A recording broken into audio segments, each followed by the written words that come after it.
Ramazan ayı birlik beraberliğin, kardeşin ruhunu sağlamlaştıran bir aydır. Bolluk bereketi simgeleyen bir aydır. Bolluk bereketlik denince aslında sadece evimizdeki bolluk bereketten değil de insanın ruhuna ve bedenine bereketini de aslında konuşmamız gerekiyor. Çünkü nasıl ki bedenin belli bir ihtiyacı varsa ve biz bunları karşılıyorsak aslında ruhunun da bir ihtiyacı vardır. Ve bunu da aslında daha çok manevi anlamda bir doygunluğa getirmemiz gerekiyor. Ramazan ayında da bu hem ruhumuza aslında hem de bedenimize çok güzel bereketi olan bir ay oluyor. Doygunluk aslında hissini artıran bir aydır. Sağlık üzerine baktığımızda birçok çalışma zaten Ramazan ayının sağlık üzerinde etkisini kanıtlamış bir durumda. Ve Ramazan ayında evet kişinin oruç tutması ilk başlarda zorlanabilir. Çünkü 11 aylık bir süreçte bir beslenme düzeni vardır. Ve hemen oruca geçmesi biraz zorlayabilir onu. Ama birinci ve üçüncü günler arasında bu zorluklar yaşayabiliyor kişi. Bir halsizlik, yorgunluk, bir mide bulantısı, bir baş ağrısı yaşayabiliyor. Yalnız 3. günden sonra yani Ramazan'ın 3. ve 8. günler arasında artık vücut oruca alışmaya başlama sürecinde biz bu süreçte şuna dikkat etmemiz gerekiyor. Karbonhidrat ve proteine dikkat etmemiz gerekiyor ve vücut terleme oranı yüksek olduğu için bu süreçte çünkü onarma sürecine giriyor vücut. Ondan dolayı dehidrasyon yani sıvı kaybında çok yaşanlı bir süreç oluyor. Onun için suya çok dikkat etmemiz gerekecek. 8. ve 15. günlerde ise artık vücut tam anlamıyla oruca alışıyor. Oruca alıştığı için de artık bu süreçte yağ yakımı başlıyor. 15. günden sonra artık vücut detoksifikasyon sürecine giriyor. Yani onarma sürecine girdiği için asıl aslında vücudun Ramazan ayının orucun vücuda verdiği sağlık aslında o günden sonra yani 15. günden sonra daha fazla faydasını görmeye başlıyoruz. Orucun sağlık üzerindeki faydalarına baktığımızda mide ve bağırsakları dinlendirir. Yani mide uzun bir süre aç kaldığı için yani boş kaldığı için bu zaman sürecinde kendini onarmaya başlıyor.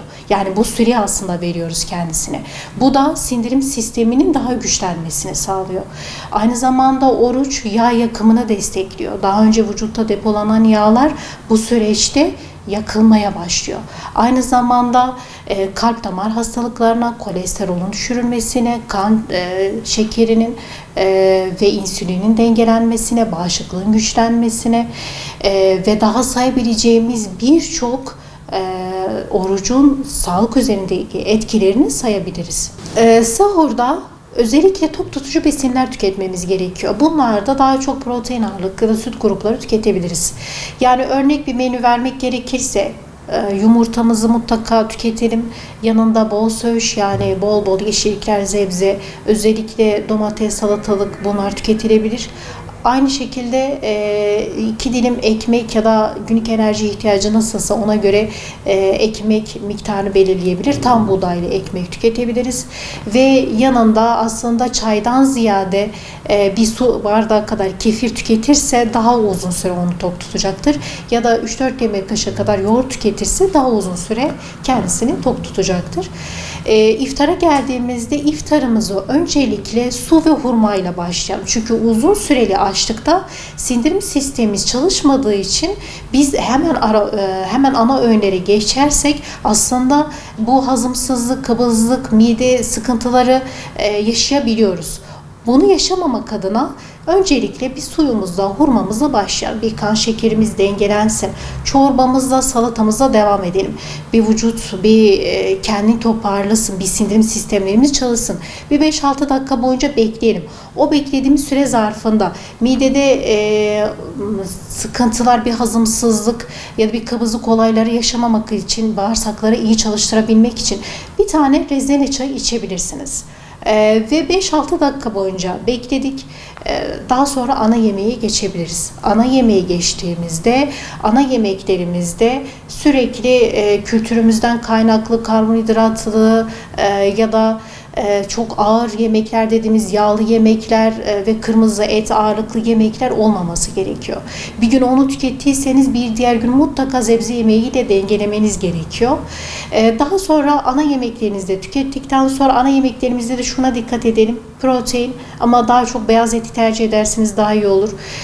Sebze ve yanında süt gruplarından yani ayran olabilir, dengeleyebilirsiniz. Daha sonra iftarı yaptıktan sonra aradan 2 saat geçsin. Daha sonra kahvenizi ya da bitki çayınızı ya da herhangi bir tatlı tüketebilirsiniz. Yalnız bunlar süt gruplarından olması gerekiyor ki sizi çok fazla rahatsız etmesin. Yani şerbetli tatlardan daha fazla aslında uzak durmamız gereken bir süreç Ramazan ayı. Daha sonra çıkabiliyorsanız, yürüyüşe çıkarsanız çok iyi olur ve suya çok dikkat etmemiz gerekiyor. İftar ve sahur arasındaki süreçte en azından 2-3 litre su içmemiz gerekiyor.